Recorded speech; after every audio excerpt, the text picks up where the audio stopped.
Fulbaanii 7 bara 2020 keessa jirra. Guyyaa Labor Day yookaan ammoo guyyaa hojiif hojjetaati. Guyyaa hojjetaa hojii isaatiin galateeffachaa immoo waan nikee dabree yaadachaa ulfeessan.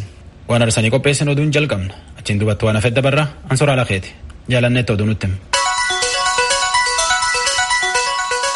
Attam oltan kabajamtoota dhaggeeffatoota keenya oduun wiixata galgalaarraaf qabnu kunoo. Tigraay keessatti filannoo gaggeeffamuuf jedhu taajjabuuf ka gaafatan namoonni 60 caalaan biyya keessaa eehamni kan kennameef ta'uu Komishinni Filannoo Tigraay beeksisee jira. Biyya alaarraa kan gaafatan lammii Noorweey Tiroonvoon eehama argachuu isaanii kan ibse komishinni kun qophiin filannoof barbaachisu martis xumuramuu dubbata.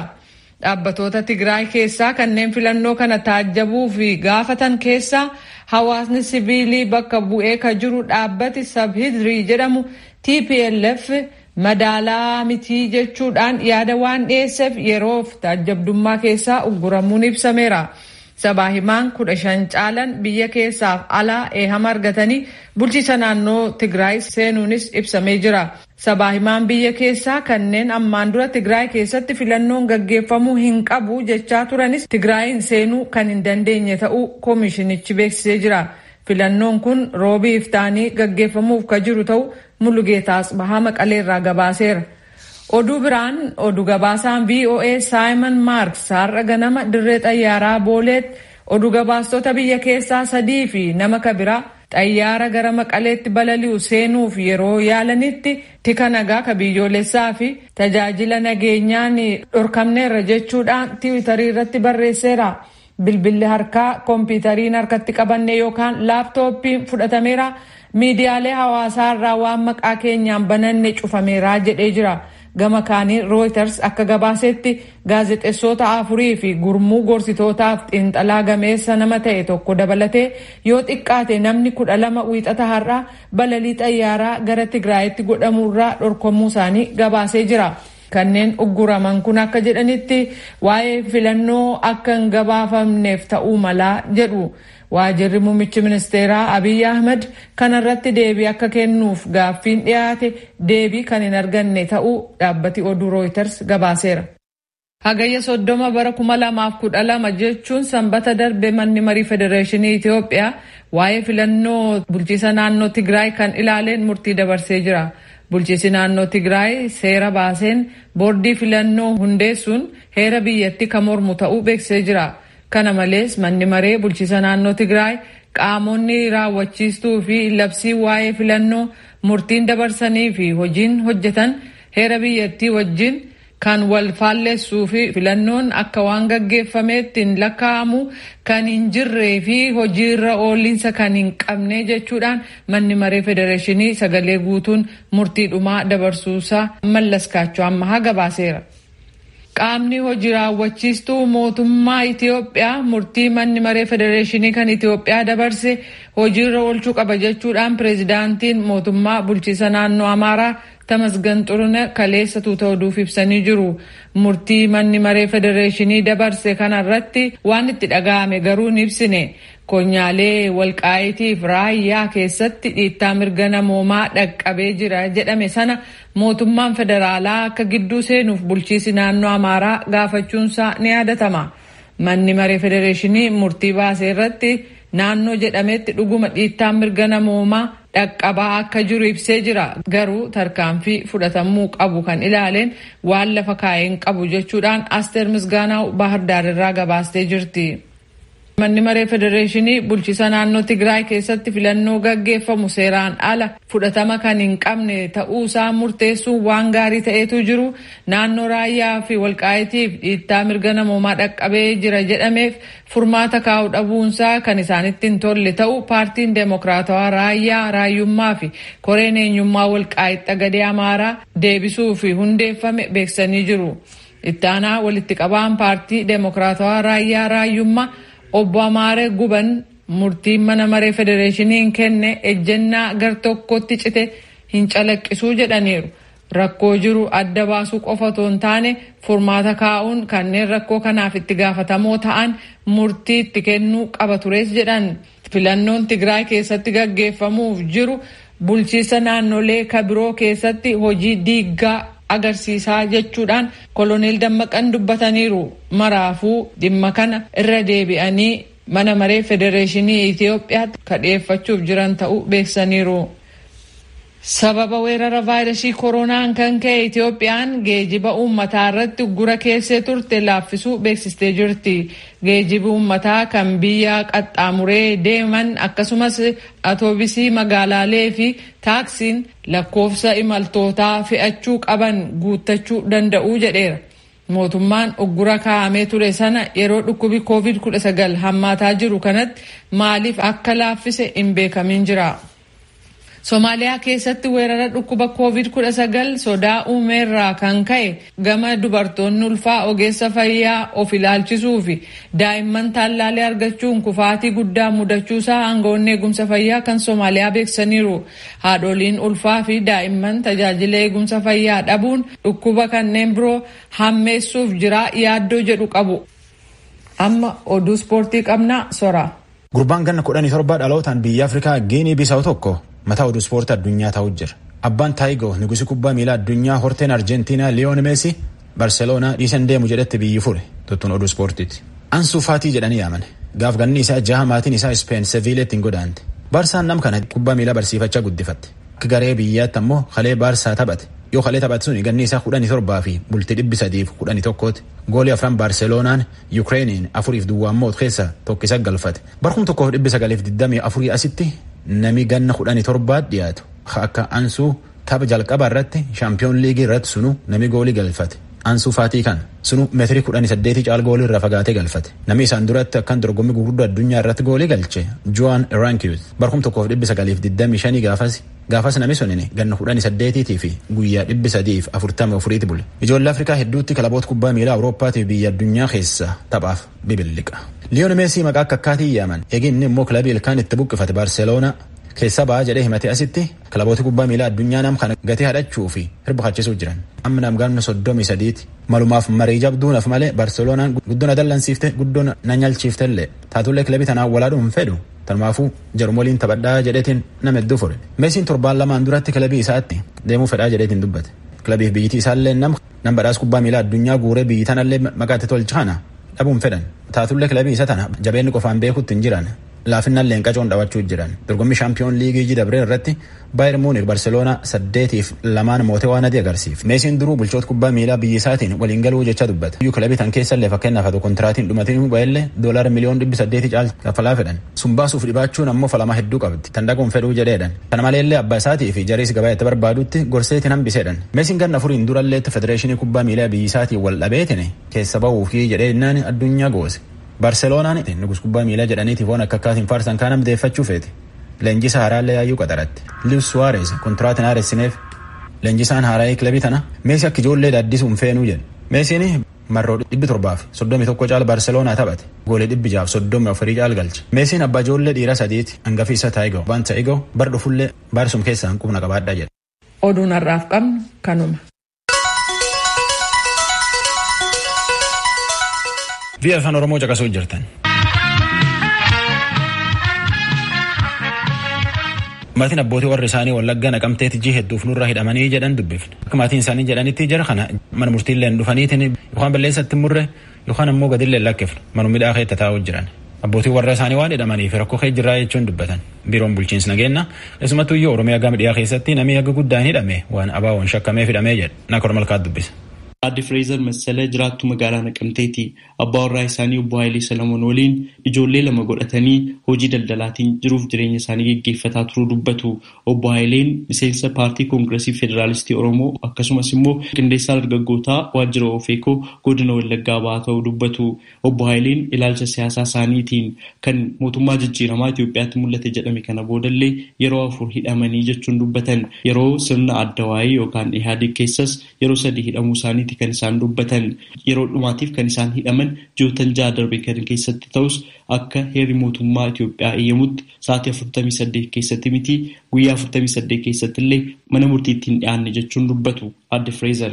Sababa isaas hin beeknu mana murtiin deemnee himata hin qabanii baay'ee immoo gidiraa keessa jiru torban tokkoof hin arginu torban tokkoof hin argina sababa wantaaneen asii kaasan iddoo kan biraa geessu achi immoo iddoo kan biraatti immoo fidanii amma immoo deebisaniis kaa'u kanaa sana nama gaafannullee hin qabnu furmaata nama nuuf kennu jennee bira deemnes furmaata tokko hin arganne uma deddeebina amma immoo iddoon itti hidhamee jiru jannatii keessa itti manni murtii ajaja baase immoo yoo iyyachuu dandeenyeef jennee deemneera isaanis immoo nuti jannatitti asii achi iyyata caafuu hin dandeenyu nu jedhanii deebisan mana yaalaa keessatti kanaan dura ji'a tokko ciiseera baay'ee miidhamee baay'ee dhahamee nyaatatu nyaatiin ji'a tokko taa'eera ergasii booddee opereeshinii ta'ee erga haaromsa deemee deebi'e immoo erga qabame immoo ammas yaaliirra jira amma immoo dhiigni kan tareeraa salphaa irratti opereeshinii ta'uu qabda jedhamee lakki iddoon kun mijaa'aa miti opereeshinii ta'uu faayilii kanaafuu yommuu baatu hin taata jedhanii ana dhawween rakkoo guddaa hin deemu gargaarfatee deema amma gaafa deemu dura hin qabu erga hidhaa kana galee garuu amma giffiitiin ooveritti ta'e ammayyuu mana yaalaa deemaa ture isarratti immoo marfee ajajaniifi jiru kan duwwaa immoo miti hundumtuu warri isa faana hidhamanii jiranii hundumtuu miidhamoodha achi keessatti iddootti garafamanii nyan isaanii buurratee jirutti argita gadditee madhiista malee waan godhu hin qabdu. Haaluma wal fakkaatuun haadha ijoollee 3 ta'uu kan dubbatan aadde Shittaayee Ballaxaa abbaa warraa isaanii obbo Fiqaaduu Ayyaanaa erga humnoota nageegumsaa mootummaatiin qabamanii gaaffii tokko malee hidhamanii jala mataa jiraa jedhan. Abbaa warraa koo qindeessaa paartii koongireesii federaalistii Oromoo KFO godina Wallaggaa ba'aa waan ta'eef malee yakka raawwatee miti kan hidhamee jedhan. Kanaan duras irra deddeebiidhaan haala isaan ittiin hidhamaa turan ilaalchisee akkas jedhanii jiru. Fiqaaduun amma hidhamaa ta'ee jira. Hidhamuunsaa kun immoo hidhaa seera qabeessa miti. Kan ulaagaa guutee ulaagaa seeraa tokko guutee miti. Yeroottis yeroo maleettis akkuma haadurreen hantuuta qabdutti qabanii wajji godhanii dhoksuudha. Sanaan booda waan ati gaafattee dhimma isaanii irraa bartullee hin jiru. Mana murtiillee yoo deemtee dhimma kana maaliif yoo jette ala tokko ala lama fidaa iyyeessaa jedhanii poolisootatti yaada hin kennu. Poolisii qaama isaaniitti dhimma kana iyyeessan immoo namni kun asa hidhamaa akkasiillee hin qabnu jedhanii yeroo itti yaada nuu kennan jiru jechuudha. Yakki kees kana itoo hin jedhamiin tursanii hin baasan. Sanaa booda torbee lama mana ture ammas bakka hojii isaa deemee bakka hojii isaatti ammas hin hidhamee jedhanii gwaddeenyonni bakka hojii isaa dawwalanii natti himan. Ammas deemnee gaafa laalluu kaa'anii jiru daniinnetii keessa jira magaalaa Naqamtee duwwaa 7 jechuudha. Achi nyaata isaanii deddeebisuutti kaan egaa waggaa guutuu deddeebisaa jiran. Haadholiin lamaan irra deddeebiitiin hidhamuu abbootii warraa isaaniitiin ijoollee isaanii irratti jireenya isaanii fi hariiroo hawaasummaa isaanii irratti dhiibbaa dhufe yeroo ibsan akkas jedhanii jiru. Ijoolleen isaa baay'ee miidhamaniiru. Mucaa ishee guddoo dhiistee isheen xinnoon kun amma wottaaddara sirriitti beetti. Sababaan isaa abbaan koo achi keessa jiraata jedhee yaada. Sababaa abbaa isaa achi keessatti ammaa hundumaa ilaaluuf miidhaa kan qabu. Isaaniin hin arga taanaan haayilee dheena waama mana keessaa. Amma har'a ganamallee haayilee dheedhee gaafa waamuu fiigaan ba'e gaafa ba'u garuu wottaaddara miilitarii uffatanidha. Haayilee miti kottu deebii jedheeniin fuudheen eeggale. Amma kanaatti mucaan kun miidhameera jechuudha. Mucaan ijoollummaa kanaan saayikoo miidhame jechuun immoo baay'ee rakkisaadha. Gorborooleefu mucaa isheen guddoo immoo ciraamayyoo wottaaddaran jaallattu. Isaaniin gaafa argite warra abbaa koo rukutan warra abbaa koo ajjeesaniitti. Baay'ee miidhaa qaba maatii irratti mana irratti jireenya kee irratti. Dur baay'ee mana nagadaa bareedaadha. Inni maaneej godha. An kichinii keessaan hojjedha. Hoolaa tokko fidnee hin oolla. Jireenya gaarii jiraannaa. Ijoollee keenya mucaa ishee guddoon barsiisannaa. Wanta waarii dhuunfaatti bakka mana keessa waan hundumtuu guutamaadha. Dhimma sana. Garuu waggaa 2 asii gaafa qabanii kastamariin iddoo jirutti shukutii baasanii qabuuni kastamariin iddoo jirutti reebuuni gabaan mana kanaa badaama dhufe amma gaafa hidhaatti deddeebi'u haalli nagadaa hin badee jireenyi hundumtuu gadi deebi'ee jechuudha. Isarratti immoo hidhaatti immoo deddeebisuu hin jira reeshina isaantu danda'a miti maatiitu danda'a reeshina. Guyyaatti 3 immoo deemta ijoolleef mana keessaa hin hojjetta waan nyaatamu mana kiraayin kaffalta kun hundumtuu ba'aalachan keenya irra jiru ture amma garuu nama tokko irratti baay'ee ulfaataadha. Namni tokko waan baachuu hin dandeenye miti ta'eef isa dubartiif immoo ni ulfaata haadha ijoollee nama taateef. Ani mucaa koo amma kun hin beeku achi nan fiiga malee mucaa koo naannee ilaalee hin beeku. Mucaa koof kana barbaachisaa hin ta'in achi nyaata maaltu deemaa jedheen yaadda'u. Qursii geessee misaa maaltu hojjetamaa misaa immoo deemee irratti maal geessinaa jedheen yaadda'a. Amma kanaatti rakkina guddaadha. Wanti tokko toorratti hin argamin ragaan tokko toorratti hin argamin namni fayyuma hojii isaarraa jireenya isaarraa maatii isaarraa mana hidhaatti galee ta'a. Yogguu inni mana hidhaatti galee taa'u kun bu'aa biyyaas miti. Bu'aa koos miti. Mi'ama kooti mi'ama biyyaati. Ijoolleen kun eenyu irratti kufti biyya kana irratti kufti ana irratti kufti mana kootu bada. Namichi kunis bor utuu isaan gadi gadhiisanii hojii isaa ala ta'e waan nama sirriin ta'u daandii irratti jechuudha. Miidhama gurguddaa hin qabaata. Miidhama guddaa qabna. Amma barnoota ijoolleen deebi'uuf jettu waatiin geeffatu hin qabu. Ijoollee waatiin jiraachisu hin qabu. Maatii baay'een qaba. Daa'ima ofii kootii kan hin dee ijoollee 3 qaba. Ijoolleen 2 mana barnootaa tokko kutaa 4 tokko kutaa 5 baratti. Daa'imni narraa kan harma hootu kan aannan dhugdu aannan wanti kireessinee obaasnu hin qabnu nyaata gahaa waatiin laannuuf hin qabnu baay'ee saamunaa dirasii daa'immaniif ittiin buucu lafa ittiin dhibee jirudha. Miindaan nurraa cite kanaaf nuti yakka malee baay'ee miidhamaa jirra. Dhimma eenyummaa ofiif dhimma haqa jiruuf dhugaa yoo dubbadhu soba waan jedhamuuf soba dubbadhu dhugaa hin dubbatiin sababa jedhu qofaatiif rakkoon amma kanaa nurra ga'aa jiran. Sagalee tokkoon kan jedhan haqni abbootii warraa keenyaaf haa kennamuudha. Wanti nuti furmaata jennee yaannu yoo namaa gadha yoo namaa taate namti kun yakka taanaan yakka masaatiin ragaatiin irratti mirkanaa'e utuu seeraaf nu iyyaate baay'ee jaallanna yakkan qabutuu ta'e immoo itoo nuu galee baay'ee jaallanna. Kanaafuu qaamni dhimmi isaa ilaallatu dhimma kana gadi fageenyaan nuuf qoratee furmaata akka nu laatu isiniin jenna. Gama mootummaarraa kan godhamu qabu jarreen kun ragaa guutummaa qabu taanaan qoratamanii qorannaan sun yakka qaba taanaan mana murtiitti dhiyeessan.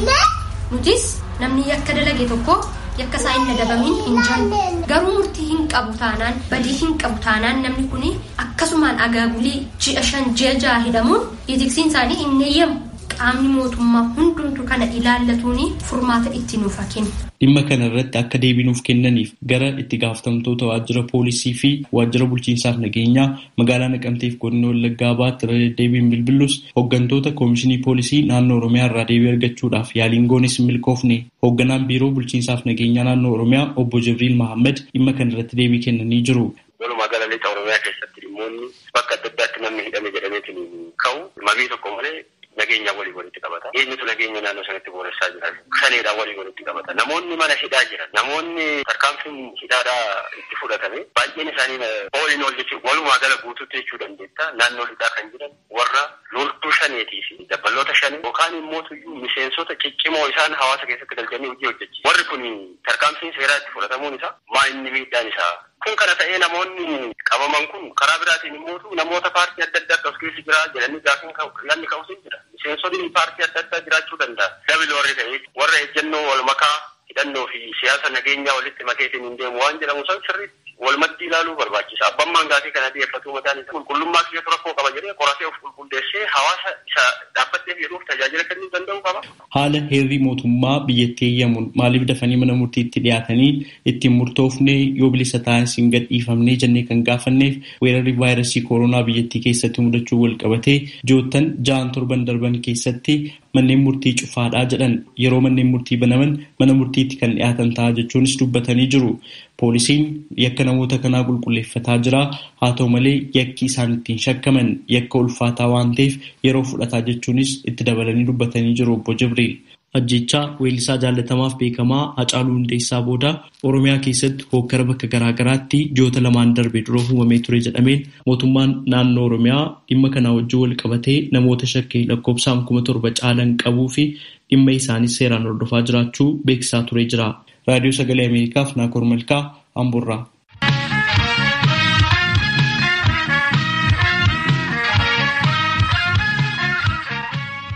Via afaan Oromoo Naayil Saatiif meetira baandii irraa caqasuu jirtan. Gama kana immoo qophii ammaan tana isinitti himuutti jirtan halkan saata 4 irralleetti raadiyoo Ahaduu FM 94.3 irratti hir'isanii deebi'anii achirrallee caqasuu dandeettan.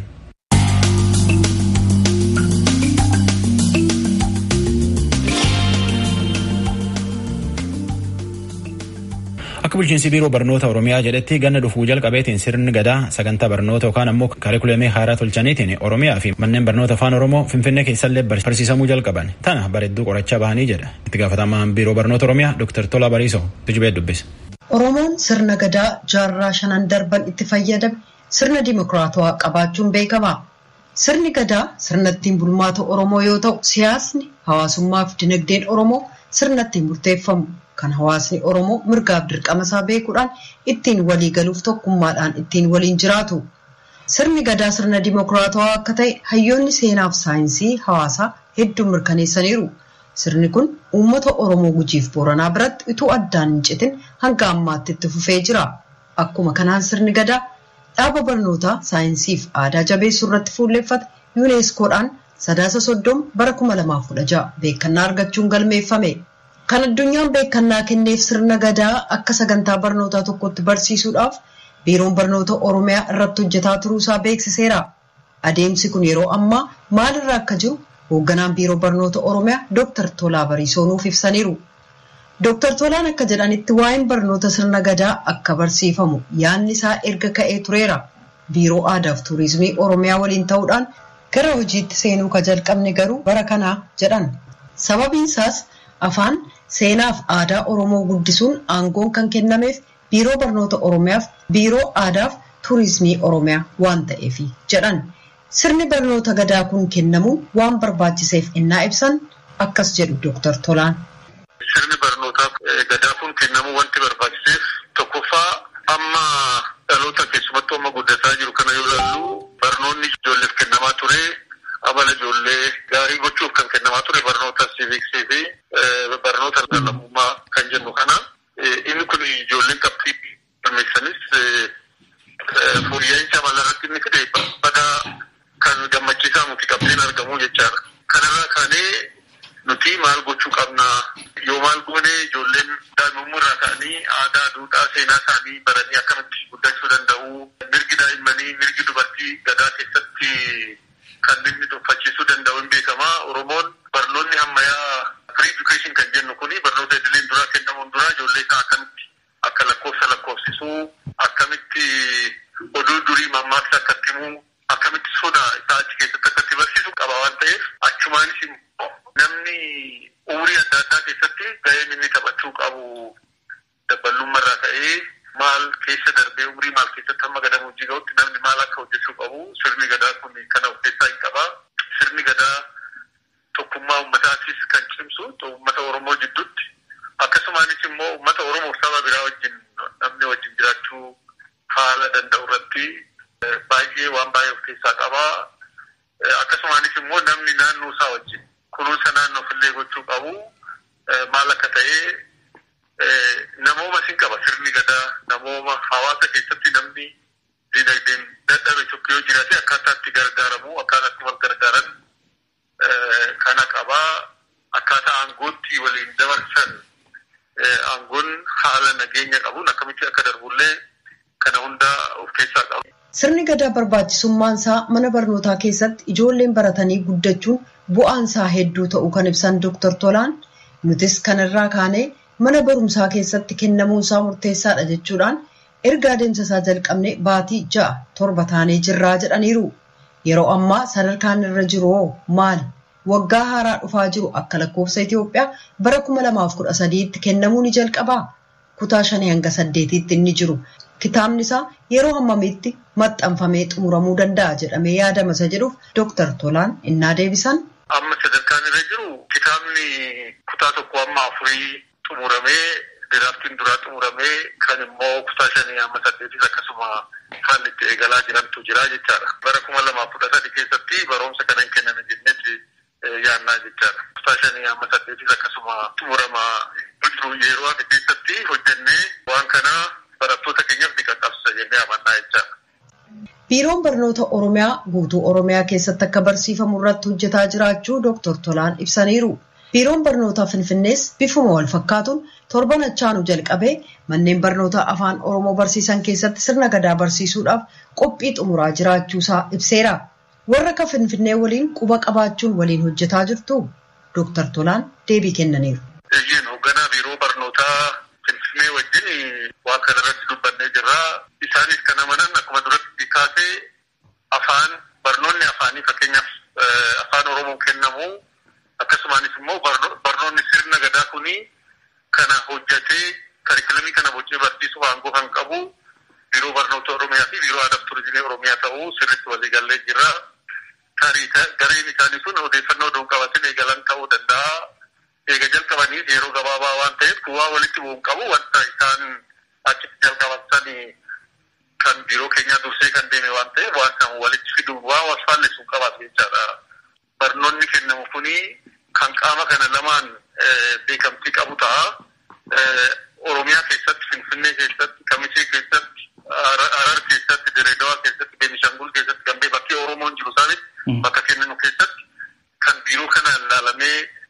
eeyyama argateetu hojiirra oolaa jechaadha. Kana jechaan ogeessonni sun wanni fayyadu kan biirooleen lamaan kun qopheessan irratti wanni dabalata qaboo jiraate achi keessaa wanni fudhannu jiraachuu malaa jechaadha. Garuu kan gabarni godhu kan biiroon keenyaaf aadaaf turizimii baasu kana ta'a jechaadha. Barnoota sirna gadaa kana jabeessuuf bajeti ramadame yookaan kitaabonni nagame akka maxxanfaman beekuun ni danda'ama yoo ta'eef gaaffii isaaniif dhiyaateef Dr. Tolaan akkas jedhan.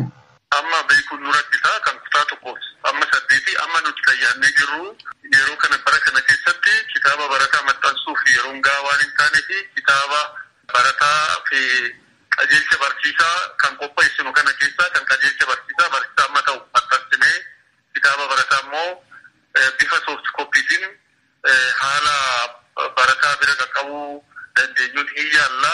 Adeemsi maxxansi kun yeroo fudhachuu danda'a. Akkasumas immoo barsiisota kanaan leenji'anii waan hin qabnee fi barsiisota afaanii seenaa siivikii akkasumas aspektii barnoota kanaan xiqqoo walitti siquu danda'an jennu leenjii gaggabaabaa kenninee kan itti deemnu ta'a jechaadha. Kanaaf baay'ina kitaabaa exactly barsiisaa hamma kanaati jennee kaasuun ammaaf rakkisaa jechaadha.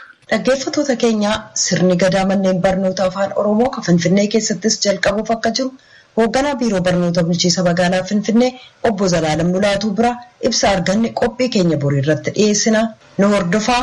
Hoogganaa biiroo barnoota Oromiyaa Dr. Tolaa Bariisoo ibsa nuu kennaniif maqaa raadiyoo sagalee Ameerikaa akkasumas maqaa dhaggeeffattoota keenyaan hedduu galateeffannaa. Kanarraa kanumaanan xumuree an Tuujubee Horaati.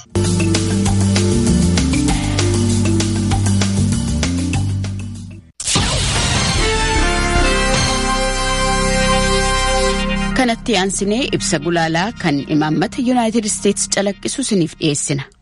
United States wiixati fulbaana cufaayyuu hojjettoota isiitiif qoodi isaanii guddina Ameerikaatiif qaban ulfeessiti. Fulbaan 5,882 hojjettooti 10,000 ta'an.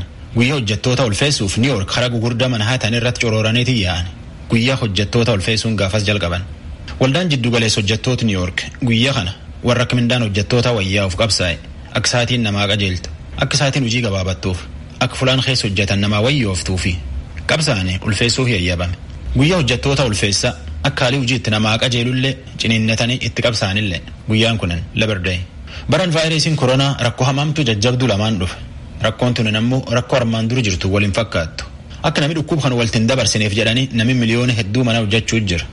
100,000 ammoo dhukkuba kanaan wallaanuu fi duula kanatti jira. Hojjettoota fayyaatiif, hojjettoota balaatiif, ogeeyyoota fayyaa hedduutti lubbuu fi gurgureetiin dhibamaa wallaanuu fi kaansira irratti qarqaaruu fi ogumuufiitiin hojiitti jira. Warri miliyoona hedduu ammoo biyyi duratti hin deemuu fi horii xiqqaan hojjechuu jira. Midhaan ba'uu malani, kabaan ammoo nam dhaqqabuu malani, kaan gabayaa ga'uu malani, namni waan nyaata dhabuu malle. Tuncuftiin iyyuu namaan taati. Hojiin poostaalleen hojjetamuu maa malte. Hojiin warra warshaalleen, warra bisaan qulleessuulleen, hojii bulchoota siyaasaati gadi ta'uu malle. Tawar vaayirasii koronaa namirra dhowwulleen akkanuma. Addunyaan sa'aatii jajjabduu tan irratti Ameerikaan jabeenya namuu chochoosuu hin dandeenye akka qabdu beeku maltee jedha Pireezidaanti Tiraamp. Namni keenya jajjabaane lafteen ni cuuf keessattuyyuu gamuumgamaan hojii jira. Dooktoraaf narsiin lubbuun amma fayyisuuf hirreef dhabuu jiran. Qonnaan bulaan warri makiina fayyisa oofu. Warri kuusa midhaanii akka namni waan nyaata dhabeetiin hin rakkanne nama hojiitti jira. Ollaalleen wal qarqaara. Uummatillee rakkoo himachuuf waliin jira. Taatullee tunin akkuma uummati kennaaf biyyittii teenna. Wal qarqaaraa wal dandaa wal jireessitu. Kenna akkanuma. Kan kanaa olitti dhageessan ibsa gulaalaa kan imaammata United States calaqqisu ture.